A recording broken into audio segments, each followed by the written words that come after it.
Welcome to the 80th episode of the Friday Nightmares podcast.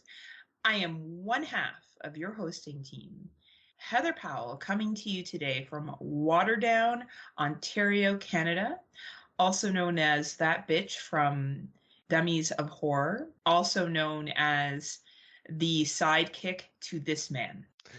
Hello, everyone. It is Mr. Smoke Show Crawford coming to you from the town of Swartz Creek in the county of Genesee, in the state of Michigan, in the United States of America, in the North American continent, in the Western Hemisphere, on the planet Earth, in the Milky Way galaxy. I'm fully vaxxed, boosted, and waxed and ready to climax. And if you can, please get me wet and feed me after midnight. I'm the man with the glorious beard, aka Mother of Cats, aka the man with the humongous ego, aka Scotthausen, aka Scotty Too Hottie, aka not really the Golden God anymore, but I still like the name of it, aka Spanky. Are you sure there's nothing else you have to add? You sure? Not yet. Give me some time. We'll add some more down the road. I'm gonna add to my promo that I went to Europe. Oh, that's how I quit the podcast. Hey, I have to listen to your extended long promo. I want someone to time it. I suspect it's at least a minute. I suspect. And I suspect that there's about 2 minutes of you talking about Europe every episode. So here we go. I can't help it that I'm so cultured, Scott. It's not my fault that I'm so highly educated and familiar with the ways of the world. I know that that's hard for you to wrap your head around, but facts are facts. And speaking of facts are facts, I have to send you, have you heard of this guy that does a thing called puppy songs? No, but I'm afraid to find out now. Honestly, it's gone viral, and he does a couple of songs, and once you get them stuck in your head, one of them is called The Cheese Tax. And it's about having to give dogs cheese when you open up the cheese drawer. And the other one is called Big Stretch. I am going to send you these videos, and honestly, they are the cutest shit ever. You will send them to Erica because it is, George loves them, Amber and Ann love them. Everyone I have sent them to loves them. It is so cute. And this guy has like millions of followers now on Spotify. So it's obviously not just me. It's obviously popular, right? And it's super fucking cute. Like, dude, I cannot wait to share it with you. If you're having a sad day, you just need to watch this stuff and you're going to just be like, life is good. I'm going to pay the cheese tax. Well, and the funny thing is, like you say the cheese tax, the funny thing is, Dexter doesn't give a two shits about me going in the fridge or anything like that.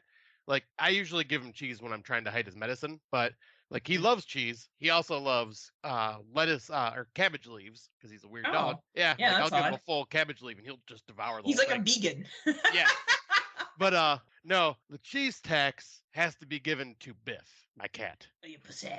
Yeah, it's pussies for you. They always want more, don't they? Oh, always. But yeah, I have to get, it's a cheese tax, it's a ground beef tax, it's a ground turkey tax. I remember that, because I remember years ago I made tacos at your house. Years ago. And I remember like the cat. I had to like fight the cat off because he kept trying to get to the beef. I remember that, yeah. Yeah, like if it's raw ground beef, he just loses his goddamn mind. It's freaking hilarious. It's like he's in Raw. Yeah, exactly. We have to tie in horror movies. So like I was listening to our last episode because I wanted to like make sure that I didn't repeat myself. I do anyway, so it doesn't really matter, but I try. And we try. I realize we talk a lot of stuff, but we try to like pull it back to horror once in a while as we're chatting away. We try. It doesn't always work, but we try. I make fun of Tim a lot, or I talk about how hot he is. It's one or the other with him. Mm-hmm. I've realized that. And Rob Humphrey. Oh, Rob. But yeah. And like honestly, people probably think I'm a bully, which I am. So it's a good assumption to make. Well, if they also heard the Dummies of Horror, they would hear Tim's a bully to you. So. Well, he hates women, obviously. I feel very bad for his wife, and I don't even understand how he got a fucking prize like that, really. You know, talk about hitting out of your league. But As I'm all like, I shit. can't look at you because you're too hot, Tim. You don't trust anything I say. I'm just one big walking contradiction. But 2023's Hallelujah Save Us have gotten better this time around. Yeah, for the most part, they have. Right? Like, it has gotten better. And despite what people seem to think about me liking every single film that comes out, just because I have kind things to say, because unlike some people, I'm a constructive person. No, you're gaslit. That's what it is. 2023 is gaslit Yes. you over and over again. It was like we're a Sesame Street episode. And the word of the day is gaslit. Or be like Pee Wee Herman. And the word of the day is gaslit. Ah! Pee Wee Herman. I never really liked the show. I was never really a fan as a Nope, kid. I to be wasn't honest either. with you. I thought it was weird. Yeah, I've never been a fan of Pee Wee as a character. The actor himself, Paul Rubin, I like. Oh, I don't. Has he been in a lot of other things? He's been in quite a few. He was in the Buffy the Vampire series, not the series, the movie. He was one of the vampires in that. Oh, really? Yep, he Oh, was in shit. one of the. I think he was in the Cheech and Chong movie that we watched for It's Not Horror. Yeah. Oh, back in the day when we used to do more than one podcast Mhm. together. And yeah, he's been in quite a few other things. It's hard to notice him because he doesn't obviously look like Pee Wee Herman, so it's hard to recognize him sometimes. Oh, word. Yeah, I didn't know he was in all that. That's interesting. Things you learn from Scotty. I'm going to learn much more because Scotty's coming up here soon. That's right. Well, by the We're time going to be reunited again. Well, by the time anybody hears this, we'll have already gotten together. Well, don't we have one more episode before this one in the That's what I'm holster? saying. Like, yeah, the one before this will be like released right before I leave. Oh, got it. Yes. And then this one will get released that short, like a week or two after I get back. So everyone will see the pictures. So basically, it will be like going back in time to hear us talking about meeting up with each other, and then everyone will see the pictures that we'll share of us being together. And guys, I'll say, like, this is future Scott talking. Oh my God, it was an amazing trip, but holy hell, Canada has gone insane because of the maple leafs. Oh dear God, it's like a freaking chaos over there. It's like a freaking end of world scenario apocalypse happening. Yeah, well, they've lost 2 games in a row at this point, so yeah, I don't know. I don't know.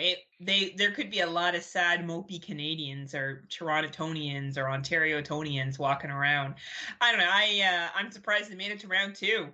Not that we're going to talk a lot about hockey here because I don't think a lot of people watch hockey, and how vomity Canadian is it for me to talk about hockey? I might as well start talking about fucking Tim Hortons and Stompin' Tom Connors. Gordon Lightfoot died. I might as well go on about that too while I'm at it. Recca Edmund Fitzgerald, rest in peace, Gordon Lightfoot. But yeah, I'll try not to be vomity talk about it because, yeah, we'll see. It will be interesting if they continue on when you're here, because that means they'll be going to round 3.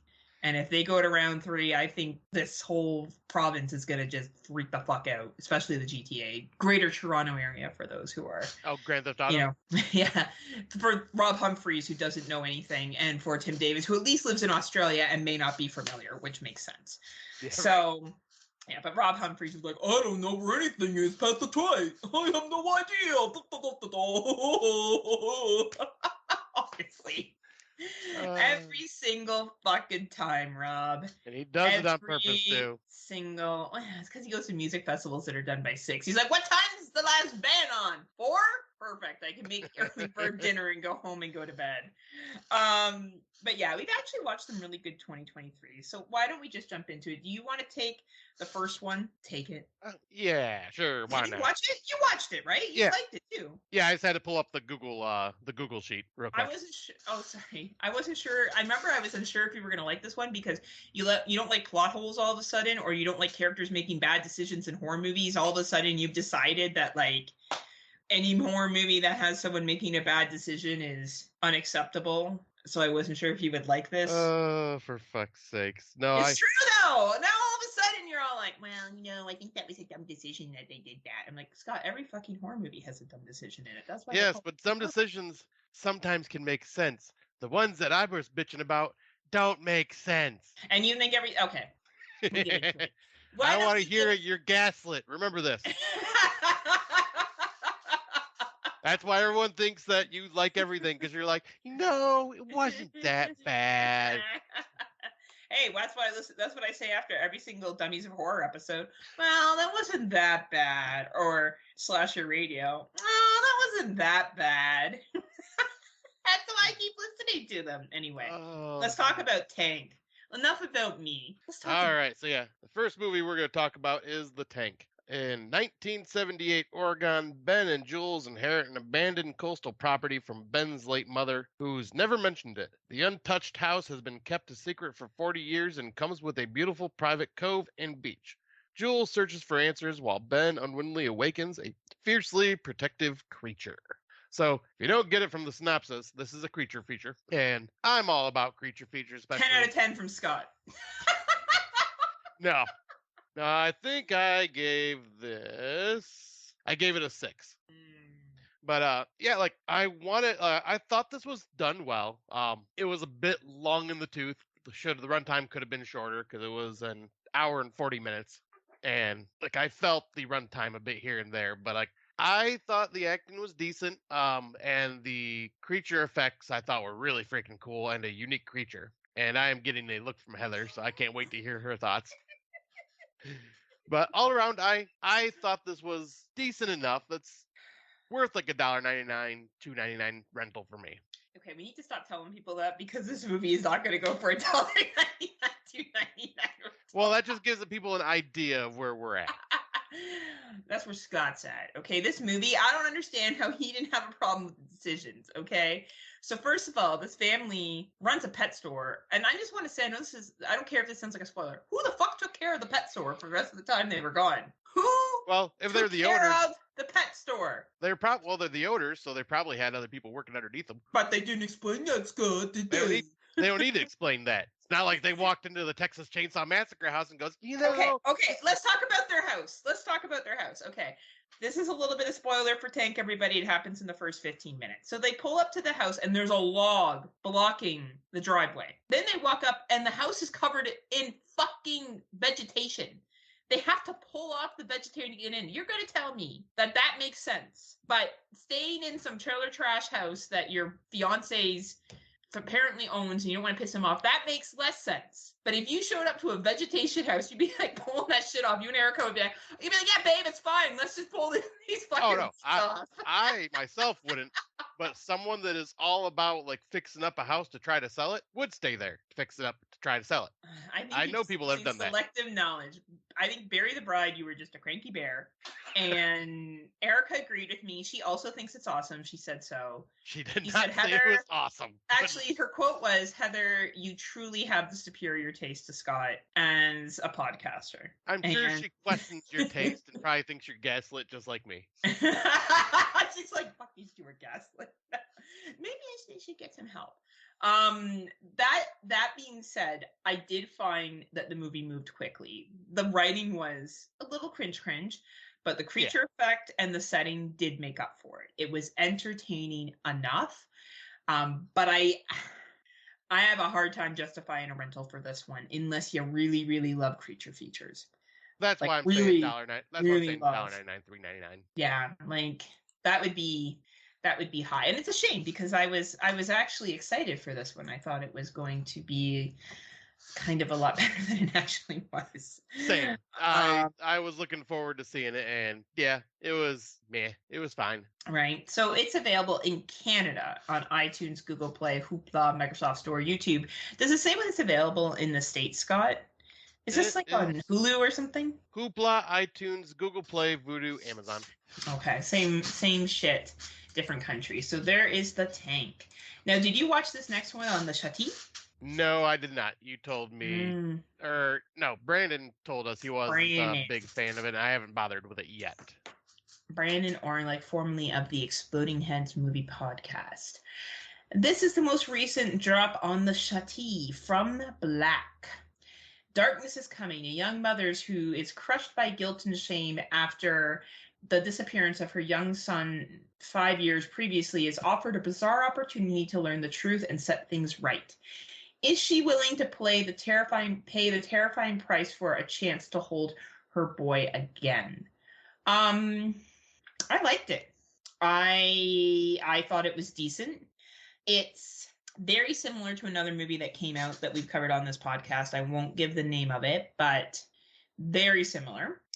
Do I think it's the best movie to come out on Shudder so far this year? No, I think Kids vs. Aliens still is probably my top pick. Did I like this story? Very much so. Did I like the acting? Very much so. Do I think it's worth a watch on Shudder? Very much so. I think most people will give it between 3 and 5 stars, depending on their preference. It's a pretty quick moving film. Even at 110 minutes, I wasn't bored at any point. The acting is quite good. Yeah, if you got the Shuddy, I don't see why not. It's available on all the Shutters, AMC Plus, AMC Plus, both Canada and United States, and DirecTV in the US. And yeah, if you got Shudder and you're paying for it, this is definitely one of the more interesting films that have come out. I don't know if I would tell people that they have to go out and watch it. I think Tim Davis might connect with this one a little bit because he does have children and it is about a child.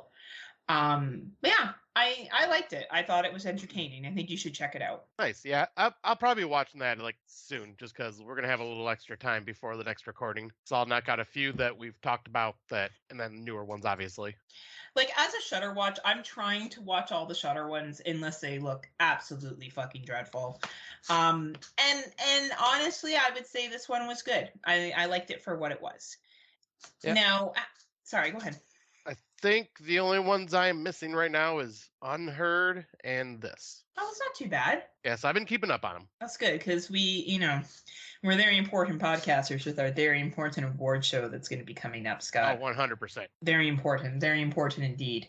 Now, have you seen this next one? Yeah, the next one's mine. The one you haven't seen it yet. Yeah, I've watched it. You watched Beau is Afraid? Oh, wait. What am I looking at? Oh, I skipped over. My bad. Sorry. That's why I put that up. But you are correct. I was gonna say, I'm like, wait a minute, you didn't talk to me about this? No, and I did not watch it yet. All right, so yeah, and before you continue, Scotty, you've been called out on this. I think you need to about it not being a horror movie. Yes. Well, and I wasn't even being called out on it because our friend Craig Wooten also agrees that it's a horror film. He was just curious to see what other people thought too. Because him and I were having a discussion back and forth about it after I seen it. But yeah, so the movie is Beau is Afraid, which is Ari Aster's third film, and the synopsis is: a paranoid man embarks on an epic odyssey to get home to his mother. Very simple synopsis that's not spoiling anything. Stars Joaquin Phoenix, and it's 179-minute runtime, so almost 3 hours exactly. So yes, I will get into this topic first before I get into my thoughts, but a lot of people are saying this isn't horror, and I can see why people would not consider it horror, just because it's very, very, very different from Hereditary and Midsommar, which were blatantly horror films, like straight up, those were horror. This one, I went into it expecting not to have it on my horror movie watch list. I just went to go see it because it's Ari Aster and I fucking love everything he's done so far. But as I'm watching this, there are certain things in this that I'm going, yeah, this is horror to me. Because for one, there are certain things that, whether they are really happening or they are just in Beau's head, are kind of horrific and kind of terrifying. I would, Luffy from Dummies of Horror put it very compared it to another movie that I think is very apt, and that is I think it's Darren Aronofsky's Mother. That one has that same kind of feel, kind of like Black Swan, and another one I was trying to think of and a lot of David Lynch films where it's very just kind of cerebral and you could take it or leave it as horror or not. It's basically labeled as a dark drama comedy, but yeah, I left the theater saying to my friend, yeah, I think this is horror because the only people I see going to see this movie are either horror fans of Ari Aster's work just in general, or the more cinephiles that love like the more artistic stylings of Ari Aster's movies that will watch anything. I don't see this being like a regular audience. I don't see somebody that just loves comedy going to see this. I don't see anybody that just loves dramas going to see this. This definitely is more like us horror nerds like that would try to go see this. And my thoughts on it, I fucking loved it. This movie hurt my head. Like, it's so crazy. It is 3 hours long, and the only part I would say it kind of drags little in the middle, but I couldn't think of anything that could be cut from the film. Like, Okay. everything seems like it's there for a reason to help the story go along. But it is so fucking trippy. It is intense in moments. Like, it is like being in the head of somebody that has severe, debilitating social anxiety. And as we know with Ari Aster, he is great with getting emotions out of his characters and portraying anxiety, especially from Midsommar, really, really well. And yeah, I felt the way this was done, yeah, like this was someone that had some sort of mental illness, and just you were suffering along with him, and also just kind of like wondering what the fuck is going on, just like he was. And man, the acting in this is absolutely incredible. It is shot amazingly. The second act has this very trippy, do not take shrooms while going to the theater to see this type situation in it. Or do, because yeah, it was very pretty and just very, but like, man, this movie just hit everything for me. Ari Aster has done no wrong. Like, this man just nails it again for me. Like, I was telling Heather that, I want her to see this. I'm not sure she's gonna like it, but it's one of those movies where I'm gonna tell anybody, even if I think they don't like it, they need to see it to experience it. It is a fucking wild ride. But yeah, Wow. This is fighting for my number one right now. That's impressive. And I'm glad you gave such a detailed review of it because yeah, I think it's important to look at films a little more objectively at times, and I think you did a good job of doing that with this one. I think sometimes people will see something and they'll be like, well, it's not this or that, it doesn't make it horror. And we have always said from day one on this podcast that we are not the horror police. Exactly. And that there are pretty little patience for people who think they are. Because really at the end of the day, like, I've had some people get lippy with me and be like, well, what if someone calls like Bambi a horror film? I'm like, well, I guess it could be if like you have trauma from your parents being killed. Like, I just don't see the need to fight with people about it. You know what I mean? Like, if that's what you consider a horror movie, like if someone says to me, is it horror enough? I'll say it depends on the person I'm talking to. Yeah. And I'll be like, well, for you, it probably isn't. So yeah, don't, right? Like, to me, that's fine. You can absolutely have your own definitions, but other people don't have to follow it. Right? Like, that's kind of how it is. So I'm glad you provided that. I will probably go watch it, probably not in the theaters. Right. That's a little long in the tooth for me to sit in the theaters. But yeah, I'm interested to see what happens. This is a high recommend for me for anybody that is a cinephile fan of just anybody, a fan of cinephile and a fan of anything Ari Aster. Like, definitely go see this. And just because, yeah, it is like one of the most beautiful films I've seen in a very long time. It is just so well done. Every time we do this podcast, you're one of the most beautiful things I've seen in a long time. Oh, you. What do you think now, Phil Ray? Did we stir the pot a little bit? Just Scott and I being like, have you seen any good 2023s? Have you? Or Ghost Haunting being like, have you seen good movies? Where's the good movies at? And they wandered the earth looking for good 2023s to watch.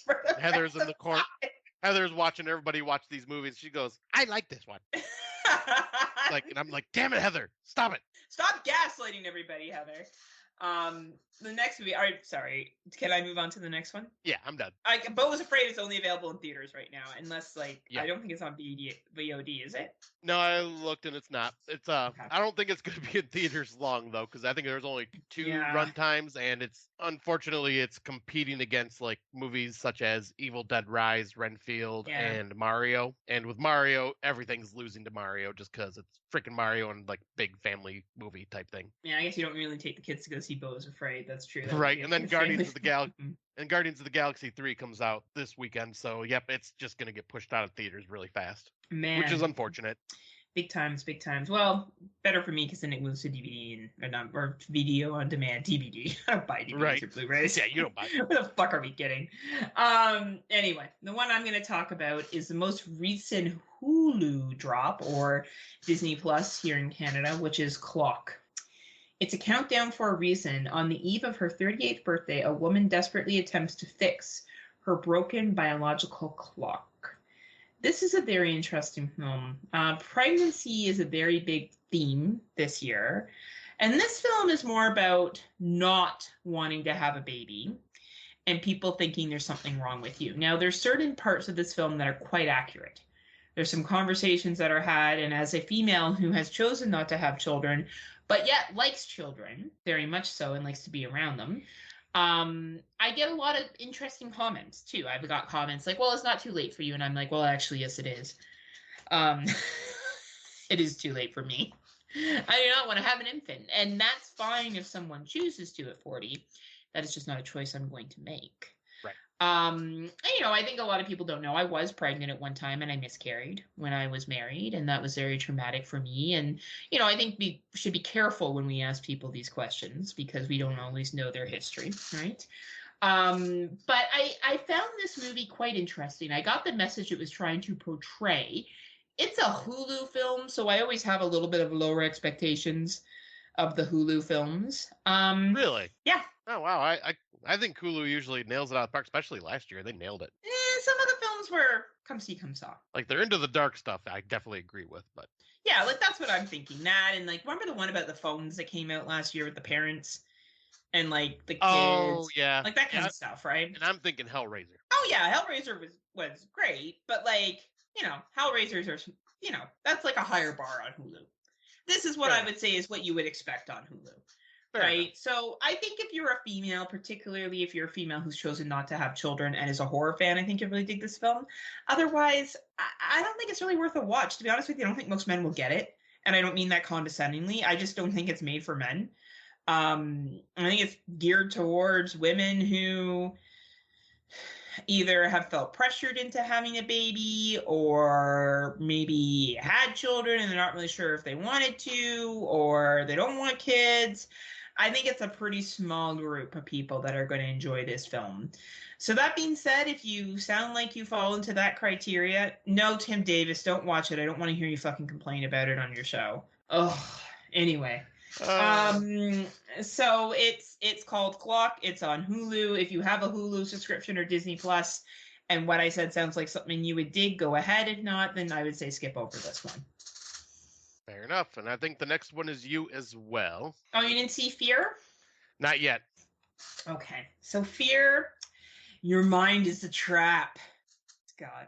Oh, it's a trap, all right. A group of friends gather for a much-needed weekend getaway at a remote historical hotel. The celebration turns into terror as one by one each of the guests face their own worst fear, being gaslit! Just kidding. It's not about gaslight. Well, I guess it kind of is about gaslighting. Actually, it is. Huh. This movie is okay. If you like isolation horror with some supernatural sprinkle in, you know what? You'll enjoy this movie for what it is. Honestly, Scott, I don't think it's a 1.4 rating on Letterboxd. I don't think it deserves a 1.4 rating. I don't think it's that bad at all. Like, yeah, there's some dumb decisions that they make in it, and yeah, there's some dumb things that happen, but the concept in it is interesting enough. The setting is interesting enough. The characters are likable enough. I think that, for my guilty pleasure of enjoying isolation horror with a little bit of razzle dazzle, I had a good time with this movie. Now, mind you, we have a screener, so definitely watching it for free is ideal. Would I pay for it? I don't know. If you really, really like isolation horror, sure. But I don't think this is one that you need to run out and rent. But if you can find it for free, I would recommend that. And it is on DirecTV and Amazon Video. Nice, yeah, because I watched the trailer to this one when I was scrounging trying to find 2023's way back in the beginning, and I seen this one pop up that it was coming out soon, so I watched the trailer, and it looked interesting enough, so yeah, I was waiting for this one to pop up somewhere for me to watch it, so I'm going to definitely check it out. You know who one of the actors are in it? Who I actually really like, this rapper, is T.I. I don't know who he is. I've heard of him, but I don't... T.I.'s a pretty well... And he's actually talked down, 3 people that were trying to commit suicide. Oh, wow. Yeah, he's been in, 3 different situations where he's talked people off of, literally off of ledges. Oh, no shit. Yeah, wow, yeah. Good for him. Yeah, and he's not bad in this. And also, the chick that was played in Happy Death Day, the roommate, that ended up being the Oh, okay. roommate of. Yeah, she's in it. Oh, nice. Yeah, like honestly, the acting was like, I don't know.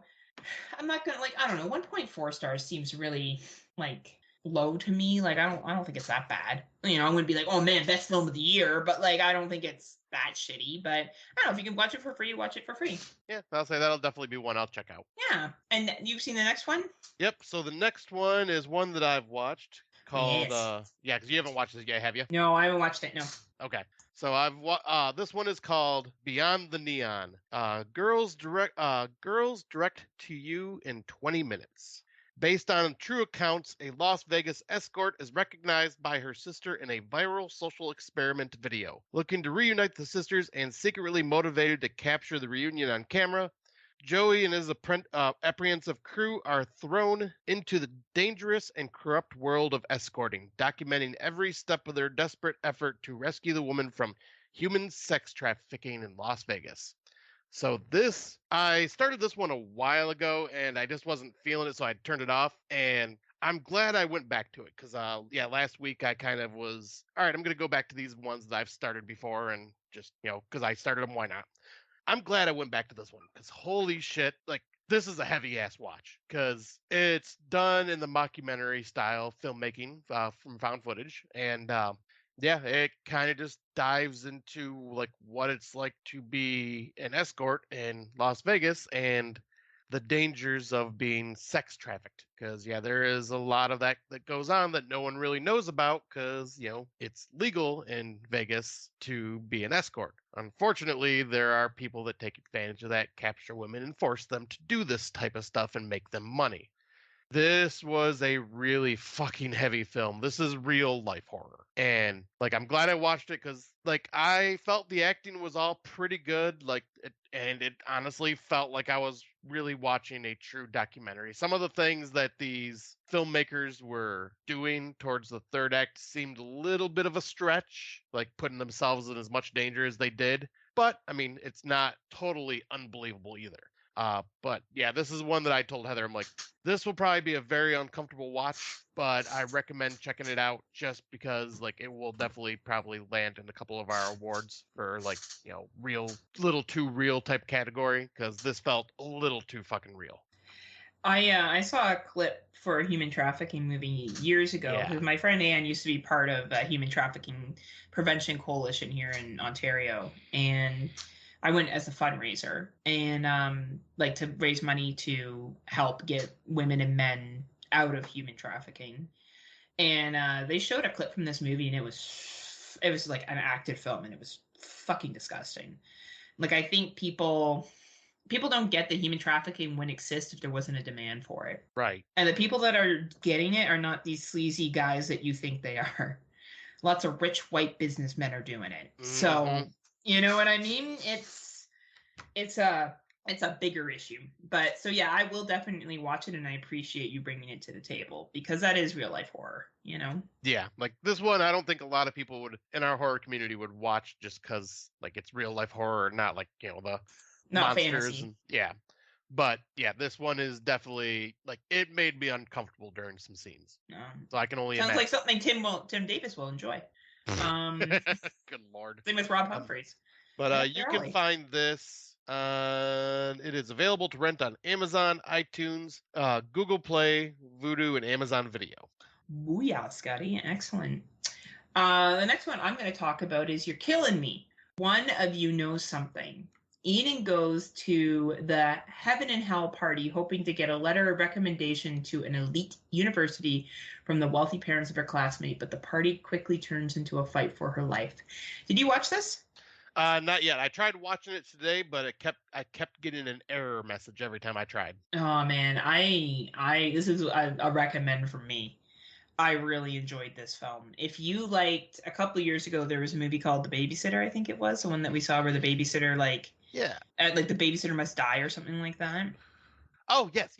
Yeah, right? So it kind of reminded me a little bit of that. It kind of reminded me a little bit of the one, the invasion one, You're Next. Okay, yeah.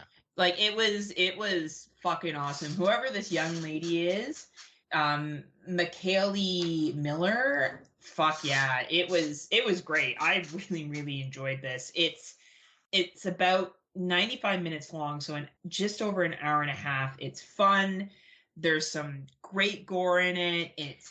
You're kind of guessing throughout what characters are going to do. Definitely this woman is, for this main character, is nominated for me as someone you can get behind and root for. She just makes good decisions, generally speaking. And I guess some people would argue on some of her decisions, but she does ethical good decisions. We'll leave it at that. And she was fucking great. So I recommend any price to rent this. I really, really did like it. Even to you, Tim Davis, I think you might actually like this. At least have fun with it. It's available on iTunes, Google Play, Amazon Video, Microsoft Store, YouTube, and to me, this is a must-watch this year. This is a VOD that probably people will skip over, and I think it's fucking awesome. Yeah, this is one I'm obviously I was trying to watch earlier, so this is one I'll definitely be checking out. Yeah, honestly, Scotty, this is a must-watch for this year. I really think, I'm not like, it's the best film ever, but I think it's enjoyable. It's probably in my top 10 right now. Nice. That's how much I liked it, but I do think people will at least, at the minimal, enjoy it. Hell yeah. All right, so I guess I can jump onto the next one. We both watched this one. This is The Sound of Silence. And it's, just Sound of Silence. Yeah. Don't let them hear you. After her father ends up in the hospital, Emma flies back from New York to her hometown in Italy and stays at her parents' home. All alone in the house, she faces an evil entity that is connected to a cursed radio. Emma will have to unveil the dark secret behind the radio to survive the night and protect the ones she loves. With a runtime of 93 minutes. At first I was not feeling this film. Like, it just felt like your typical supernatural. Like, I thought everything about it was good, like acting wise, but the story just wasn't grabbing me at first.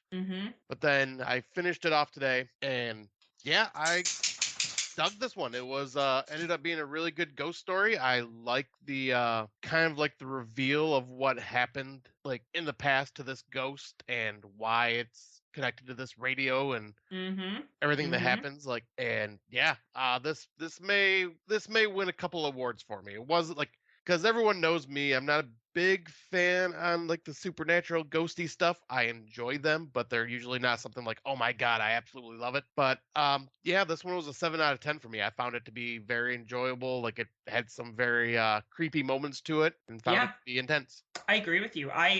This is a jump scare. I know we have Insidious coming out later this year, which is also jump scare city, but this was great. I thought it was quite enjoyable as well too, Scott. I think the poster art doesn't give it justice. I think this is actually a really good movie.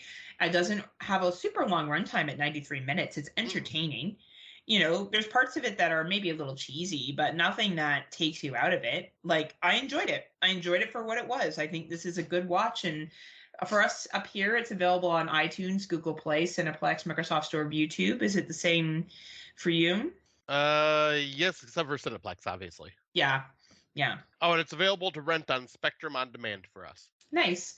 I think this is worth, honestly, any rental. I thought it was great. Yeah, I'd say it was worth like the $3.99, $5.99 rental for sure. Yeah, I thought it was fabulous. If you like ghost stories and I don't know, you want something that's quick and easy, some jump scares, be prepared for jump scares, though. It's very jump scary.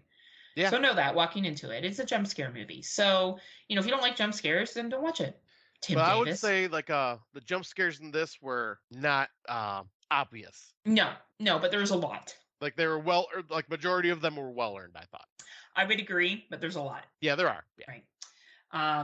And people like Tim Davis doesn't like jump scares because he doesn't like any movies because he just watches NWO from 2000s.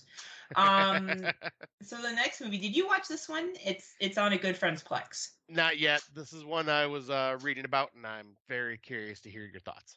So I believe this is a Thai film, The Ancestral. So after the hour is coming. After suffering a family tragedy, a widower named Tan moves his 2 daughters to century-old ancestor home. Both daughters fall prey to sleep paralysis and night terrors. Their father seeks the help of a local psychologist, but chilling secrets and visions eventually prove that all is not what it seems in this old family house. This really confused me a little bit. It kind of went in different directions, but overall I did find it entertaining. Some pretty poor CGI is used in this, but I thought the story was interesting. But the ending kind of lost me a little bit. So I'm unsure of how I feel about this one. I don't. I know you haven't seen it yet, and it's a shame that you didn't get a chance to because it'd been interesting to hear your thoughts on it. I do think the two daughters are quite likable. Honestly, I think they make the movie very watchable, the two of them and their interactions with each other. And I think it's a good discussion on sleep paralysis and night terrors and the impact that they have. And I think that was really well done. It was just the ending that kind of left me being like, huh? What happened? But if you're interested in ghost stories and you really like Thai films and foreign films, it is available on Vudu, Hoopla, Microsoft Store. I'll get the other ones here, a Screenbox, and Amazon Video. If you are interested. Yeah, I was saying our good friend Donna Nelly from Fresh Cuts and the Top 10 Horror List. I forget the name of his podcast, but like I think it's Top 10s. He really, really, really, really, really, really liked this movie. Did he? Okay. Yep. Cool. But yeah, I am going to talk about the next one, which was another theatrical release that just hit VOD this week, and that is Renfield. Sucks to be him. Having grown sick and tired of his centuries as Dracula's lackey, Renfield finds a new lease on life and maybe even redemption when he falls for feisty, perennially angry traffic cop Rebecca Quincy. This is the Nicolas Cage starring Renfield, the one where he plays Dracula. And we've all seen the trailers probably a million times at this point. And I was like, okay, they're probably showing most of the jokes and most of the good stuff in the trailer, but I still wanted to see it because I am a sucker for anything Nicolas Cage. I just think he is a great actor. Even when he's hamming it up like ridiculously, he's always just fun to watch. Yeah, I was not disappointed at all with this. He does a great job as Dracula. It is a very well done horror comedy with like the perfect mix of the horror, the gore, and the comedy. And everyone in this film just does a fantastic job. I forget the other guy's name from the menu. Let me look that up real quick here. Nicholas Hoult. Yeah, from Warm Bodies and the menu and a couple other things. Yeah, I just thought this movie was just so much fun. I was laughing. I was just entertained throughout the entire thing. And I recommend anybody to go check this movie out because it unfortunately was another one that didn't do too well in theaters. But that is also, once again, because Mario has been dominating theaters. So it's just not getting the attention that it deserved. So I recommend anybody to just watch this because this is worth any rental price to me. This is high up there on my list. And I know our good friend Dave Bailey absolutely loved it as well. Well, you know me, I didn't really want to see it because I think I got tired of the previews and the trailers over and over again, but I will give it a shot because you praised it so much. Not because of Dave. Dave's too smart because Dave also liked another movie that well, I'm not quite sure what it relates. Yeah, okay. How would you say this? I would say Ennies Men. 2023. A wildlife volunteer on an inhabited island off the British coast descends into terrifying madness that challenges her grip on reality and pushes her into a living nightmare. A lot of people maybe will like this film. I was not one of them.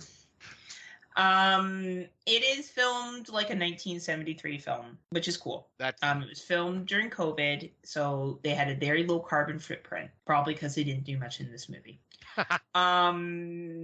This is considered experiential horror filmmaking. So the year of Skinamarink and the year of Outwaters and the year of this film. I found it boring.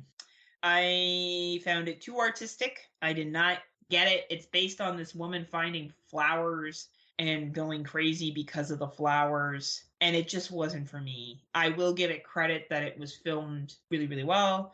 I love the 1973 lens they used for it. I think it's cool what they did with a little bit of money, but this film bored me to tears.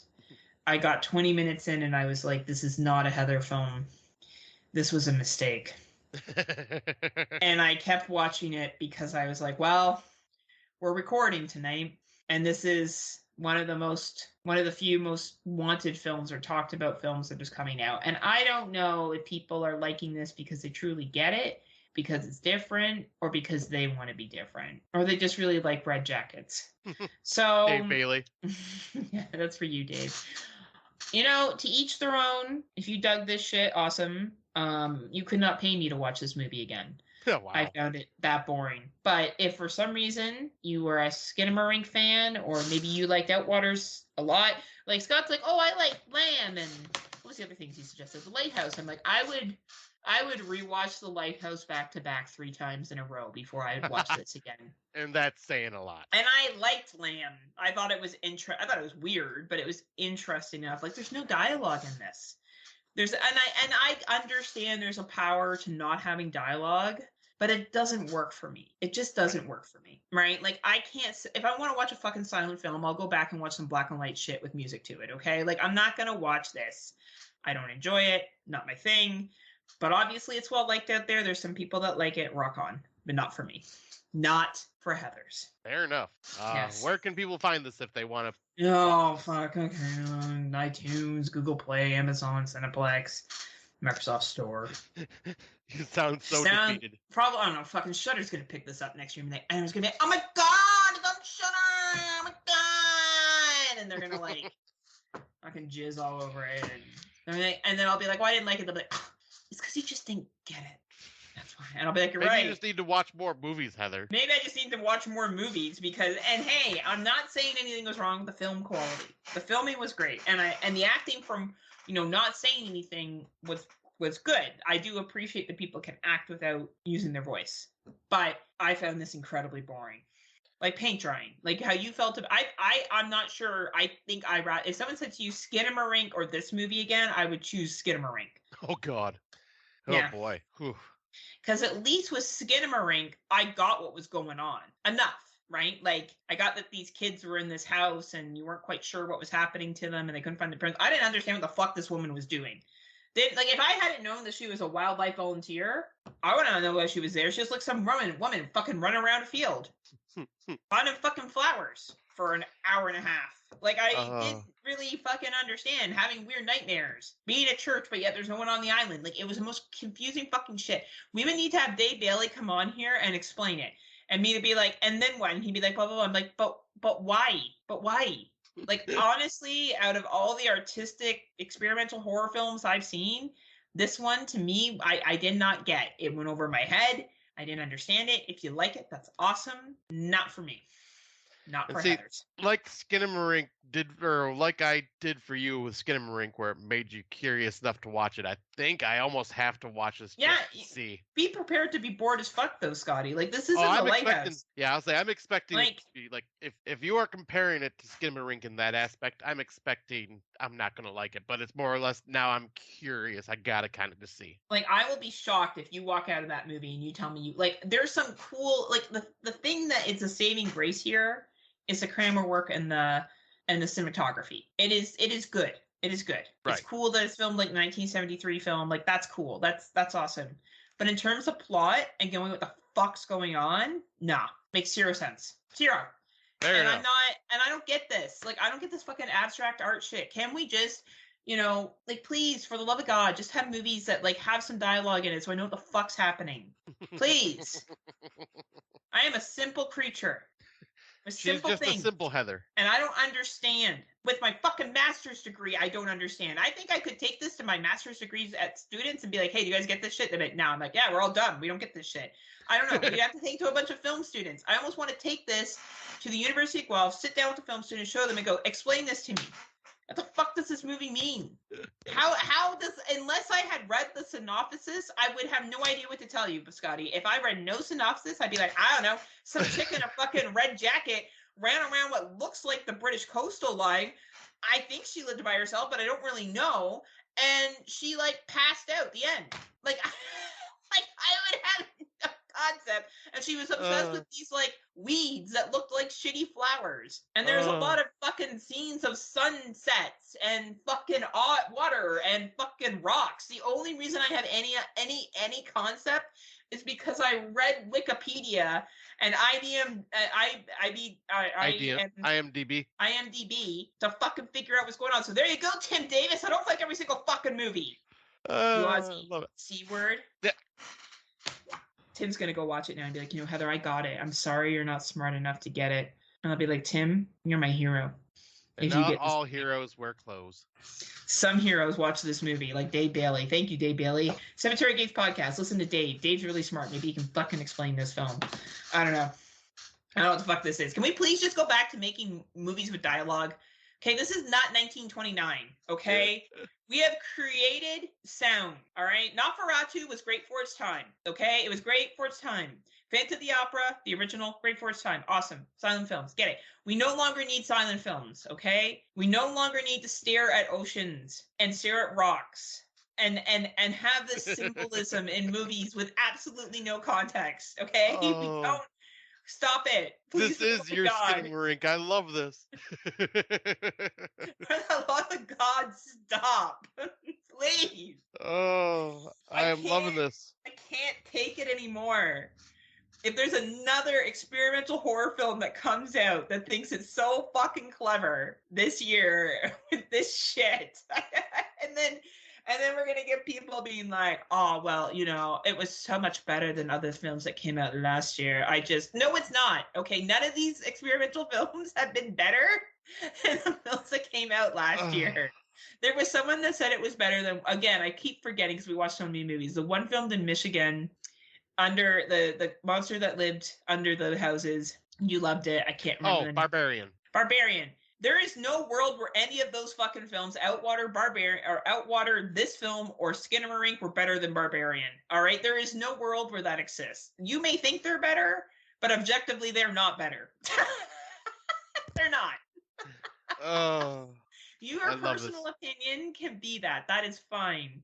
But if you step back and it's like when Scott and I will say something like we like Ankle Biters. We don't think that's a better film than what came out the rest of the year. We understand it's a low budget film that, it's speaking to a certain audience, or the pizza one that came out. Super Hot. So Super Hot. We understand that specific audience is going to like that kind of low budget. Scott and I will say we enjoyed it. Rent-A-Pal even. We understand. Or a game that we praised forever about the video game. Live stream, right? We loved that. We get it. But Scott and I don't walk around being like, oh man, that was better than one of the best horror movies. Like, that was better than Artie Aster's Midsommar. Like, we fucking live in reality, okay? Right. Like, we know what the difference is. And I'm really tired of people telling me that movies that are just filmed silently with metaphors and fucking shots of random shit is better. It's not. Give us dialogue in your fucking film so we know what's happening. I love it. And Shudder, stop picking up weird films that then everyone else has to watch and then pretend like they're super smart because they like it. Swear to God. You're not smarter because you like Skinamarink or this film. Except for Dave Bailey. Dave Bailey's brilliant. But everyone else, not. And if you liked it, knock your socks off. But you better be careful there. It looks like your soapbox is about to fall over. You hear me, though. I know you're going to watch this and you're going to fucking agree because of what you thought about Skinamarink. Oh, I know. That's why I say, your hatred for it, you're, being so mind-blown by it. I'm just I kind of have to see it. I'm mind-blown by people blowing it. I get it. You try I get it. You try something different. That's unique. Good for you. I get it. No problem. I do appreciate the risk you take when you try something different. I get it. But, I swear to God, you can't put some fucking dialogue in your film so people know what the fuck's happening? Right? Oh no, if you're smart enough, you'll figure out what? 2 kids have been stuck in a fucking house because their parents are shit and we should call CAS? I'm sorry, what was Skinamarink trying to communicate that we all couldn't figure out? So please, for the love of God, stop making these experimental horror films without some context. Please. Oh, I'm loving this. I know. It's Tim's always like, Heather likes every movie. Heather likes everything. Heather just turned heel on Friday Nightmares. I think Heather finally realized 2023 has been trying to gaslight You her, and know, she's this is had what enough. happens is when you've been gaslit. Like, I was so excited. I was like, I'm going to watch this film. And, like, oh my God, like, everyone's praising it. And then I'm like, what the fuck is going on here? And yet again, if you really enjoyed it, like, the cinematography, incredible. Same with Skinamarink. The cinematography, I know you're like, oh, I dropped my phone on the ground and it's art. But I will say it tried to do something different. Outwaters. Outwaters is on top of that because at least they had fucking dialogue. Right? Like, at least you got that there's a fucking found footage filming while they were there. At least you got that part. Yeah, and something was going on. Like, it's, to me, there's Outwaters is like not experimental horror. It's just like, oh, it's a little bit of a weird found footage. Yeah. Okay, right? Anyway, don't watch this movie unless you're really, unless it comes to Shudder next year and you feel the need to show off. Rob Humphrey's like, I got this on my list right now. I'm gonna watch it as soon as we get off this call. As soon as I stop listening to the podcast. Now, Heather, you said it was Heather your how she's number wrong. one. Yeah, he's gonna gaslight you. I mean, honestly, stop gaslighting the experimental horror. Stop it. Not experiential. I'm thinking of my work at experiential learning. No, I think it is considered experiential.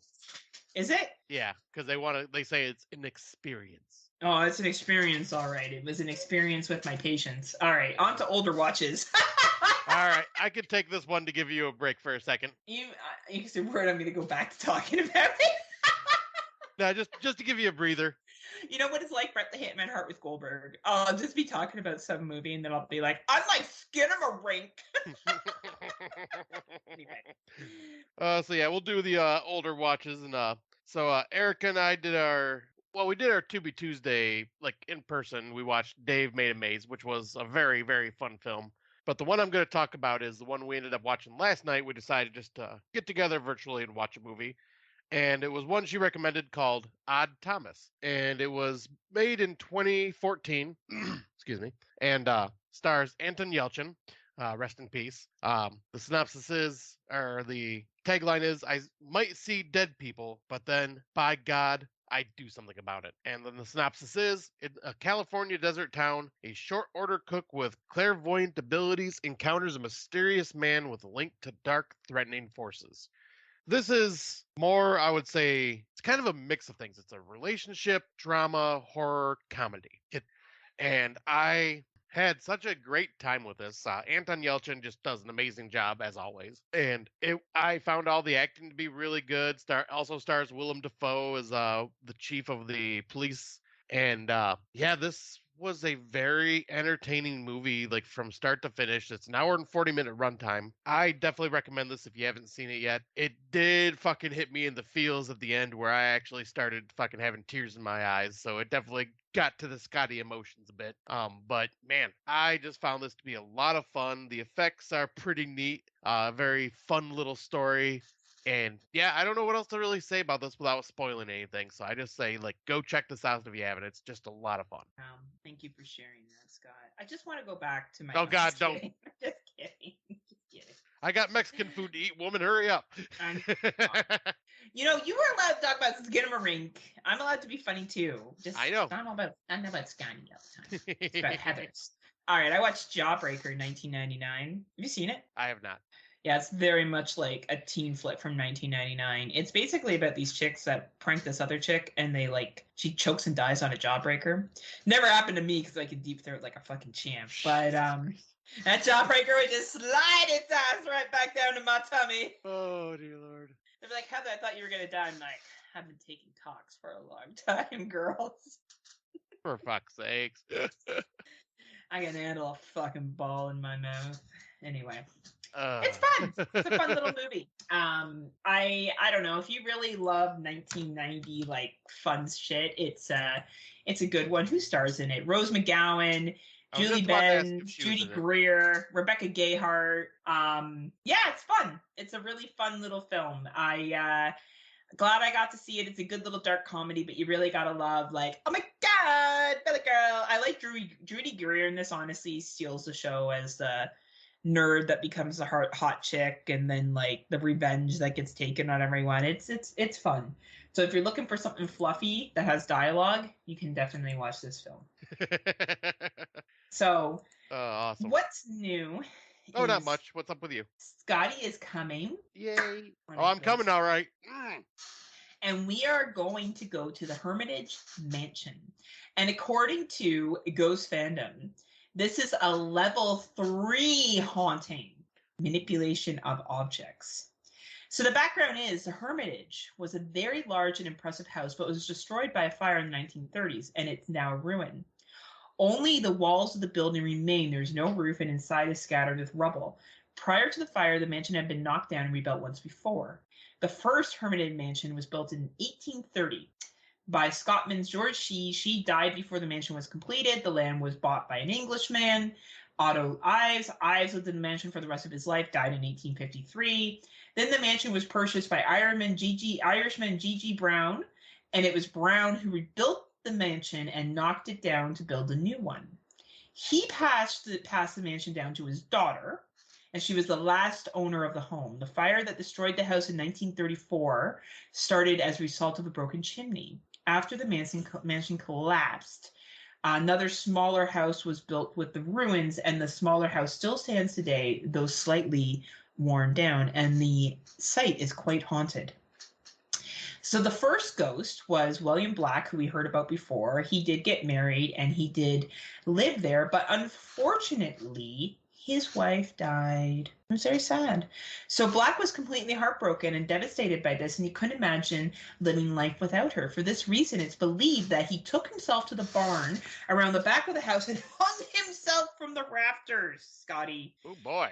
The next morning, they found him, and they just found his body swaying. So since then, since people who have committed suicide cannot be buried in consecrated ground, Black's body was buried at the crossroads near the Hermitage Mansion. One of the roads that starts at the crossroad has become the Ancaster's local Lover's Lane, and some people claim at night there's a moaning sound at the spot. Black's ghost is said to haunt the Hermitage Mansion. However, his ghost is said to rise from his grave and walk to the house while carrying a rope.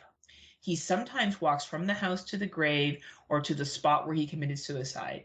He is also sometimes seen as a dark figure standing above the ruins or as a body hanging from the tree. So we will be going to this place where this first ghost is. And the second ghost is Alma. So Alma was the daughter, if you recall, that was the final owner of the house. She died in the fire. She got out of the fire but died in a smaller house. So since her death, she's been wandering around the ruins. Most people agree that Alma was unhappy with the fact that the Hermitage Mansion was never rebuilt and nobody will ever see what it was again. The ghost of Alma seems to have the ability to create illusions of the past. It's not unusual for people to approach the ruins of the Hermitage Mansion and not see a ruin, but a grand and impressive mansion like it once was. This illusion will always fade, and then her ghost is seen afterwards. Ooh. So I have been to this location a couple of times, and it is well known as a haunted location. There's had tons of shit on Creepy Canada of people seeing things. So there's a picture of Anne and I went for a walk with our puppies. I was just going to ask, is this the one you sent a picture of me when you went walking there? Yeah. And I sat on the ledge, and this was a hot, hot, hot day. And this was an open space. And I kind of sat by this open window, and honestly, I felt this cool air, like it was AC, like air conditioning being blown onto me. And I could feel the back of my hair on my neck stand up. And I just got this creepy feeling. It was in where the smaller house is.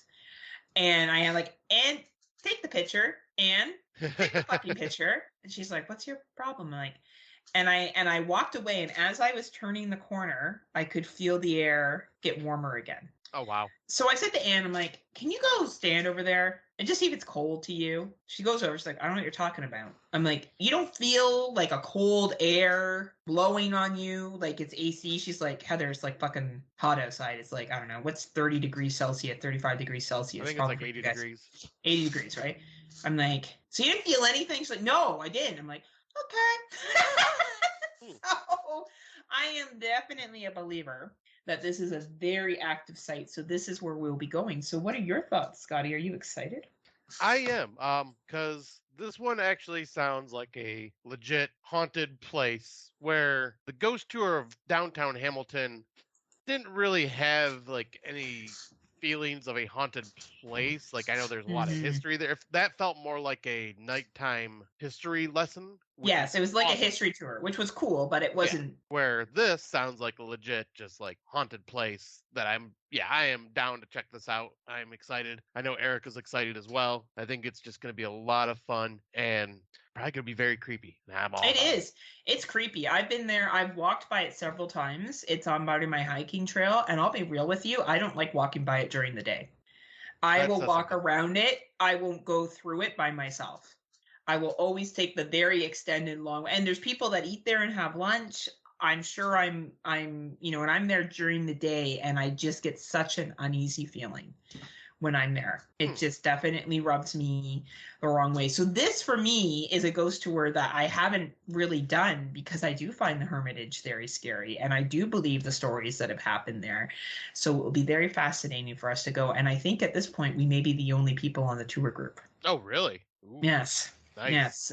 So it may be very private and intimate. So, and if the legends are true, ghosts have been known to show themselves to a group of peoples at the Hermitage. They don't seem to be shy. So Nice. if you believe in that, of course. If Right. you believe in that, of course, which I do. Like, I'm skeptical, but I am not a non-believer.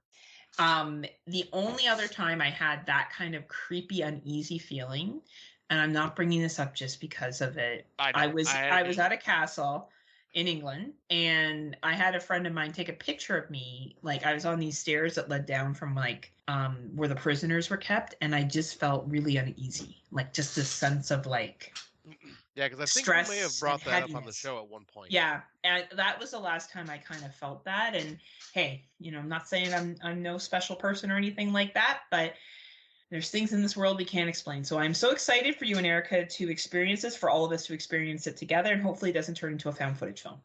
If Right, not, and hopefully, even though it was fun, hopefully a much more fun experience than the last time. Well, there will be, I think, besides possibly a coyote or something like that, we probably won't run into anything.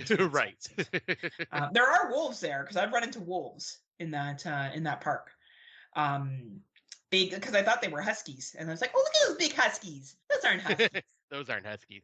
And that was during a storm, and they looked at me like, "Why the fuck are you here?" I'm like, "Why the fuck am I here?" That's a good question.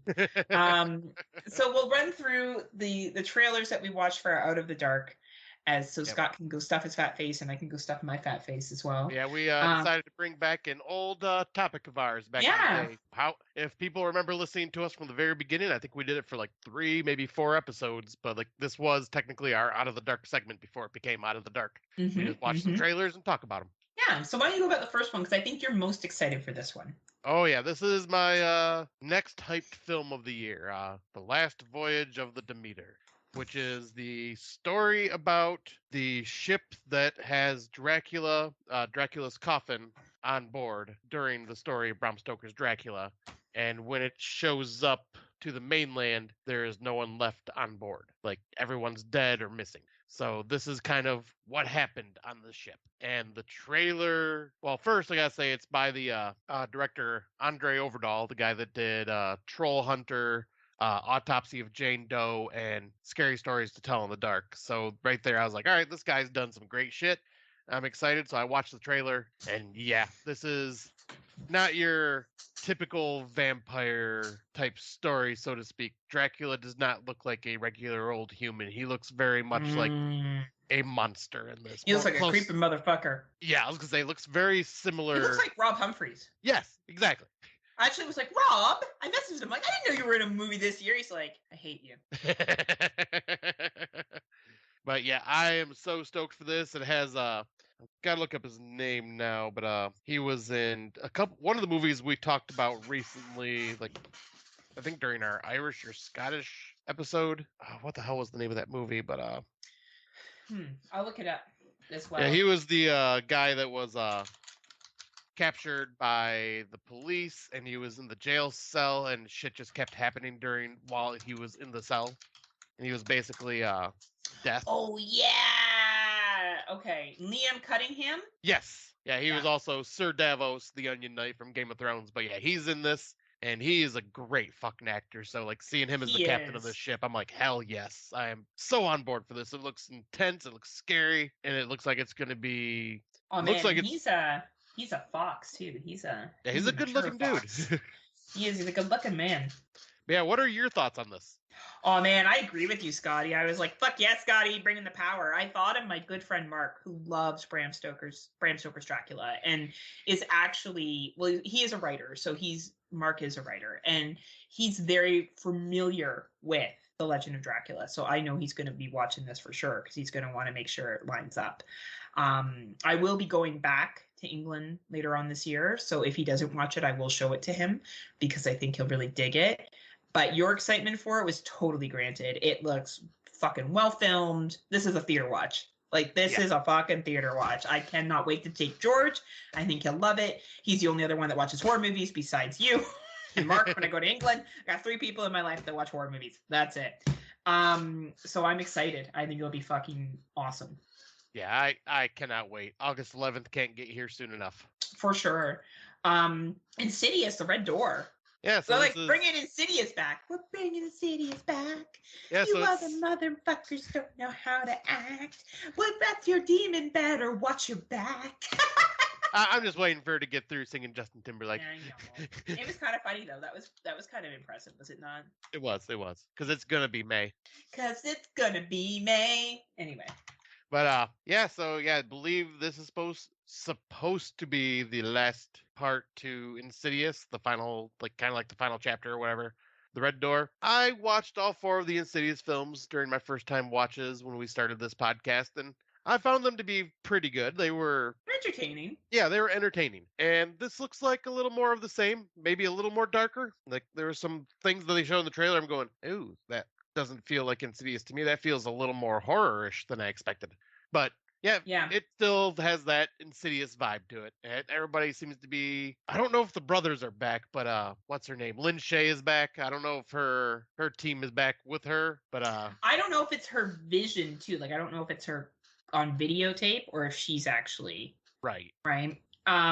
Honestly, I feel like before I see this movie though, I need to rewatch the other ones because I honestly don't remember. Like I don't remember enough of the other films.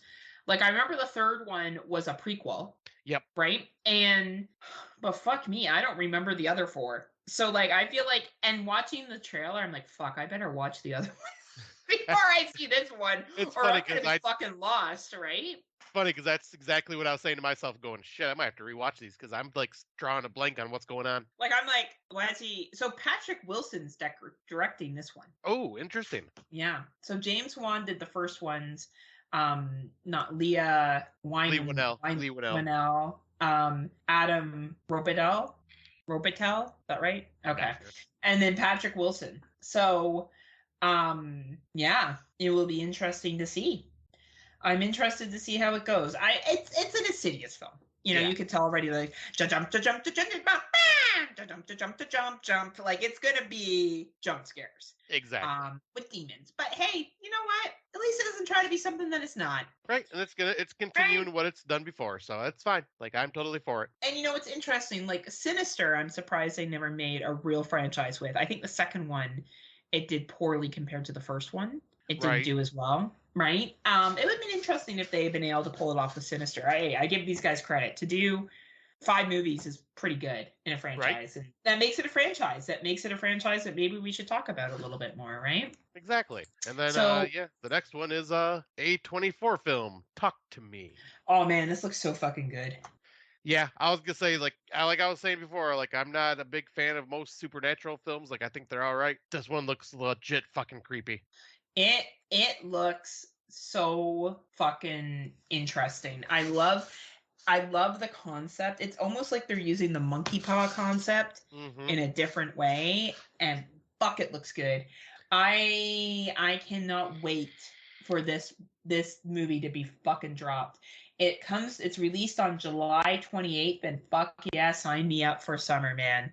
I'm take it or leave it with A24. I like some of their stuff. I either love their stuff, think it's okay, or think it's weird as fuck. It's usually along those lines. I think I'm gonna fucking dig this shit right here. Yeah, I'm stoked to see this. I will definitely be trying to see it in theaters. Mm-hmm. And one thing I love about A24 is it seems to be whenever they release a trailer, it makes you think it is one thing and then ends up being a completely different thing in the movie. Yeah, So I'm they like, are yep, good with that. they are Yeah. good at deceiving the audience and making them making you not sure exactly what is going to happen in the film. And yeah, I am all for that because yeah, this looks creepy as fuck. Sign me up. Yeah, and those are 3 movies to look forward to. Yeah. I think one of them, Insidious, you know what you're walking into, right? Like, I don't know. If you didn't like the other Insidious films, don't watch this upcoming one because you're probably not going to like it. But the other two, I don't know. I think they look cool. I think they look like a lot of fun. Yeah, I am like it looks like we have at least some promising horror films to look forward to because we were talking about earlier like is there really even much like that's been announced coming out at the end of the year? And as we did some digging, yeah, there are some things. So yeah, And they have dialogue, yeah, exactly. sound, people talking. I'm really excited for that. Talkies are a big deal this year. Talkie films. They're the first of their kind. First of their kind. But thank you as always for joining us here on the Friday Nightmares. We do appreciate it. You can find us on the Kill the Cast feed, which you hopefully already did, under the Legion Podcast network. If you are not a Patreon member yet, there is a Patreon page for Legion where you can go on and get early access to shows and codes and lots of cool shit on there. And if you are not a Patreon yet, Scotty has one question for you. What are you waiting for? What are you waiting for? What are you waiting for? Join us. Put dialogue in movies. So definitely you can join us at the Legion Podcast Network. Scotty and I will continue our 2023 watches like the champions that we are, the true podcasting heroes that watch the movies and bring you. Even Mickey just lifted his head. Mickey, my dog, right now looked at me like, "You ain't no fucking hero, mama." No, I see he the looked shit at you you and goes, watched. "You're my hero, mama." Oh yeah, I'm sure that's exactly what he was thinking. Thank you, Scott, for that positive reinforcement. I appreciate it. But I don't know.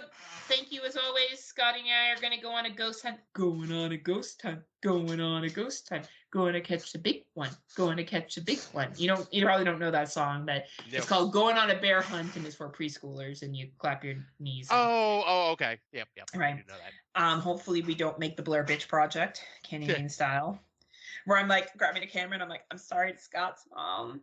I'm sorry to Erica's mom. I'm sorry to George's mom.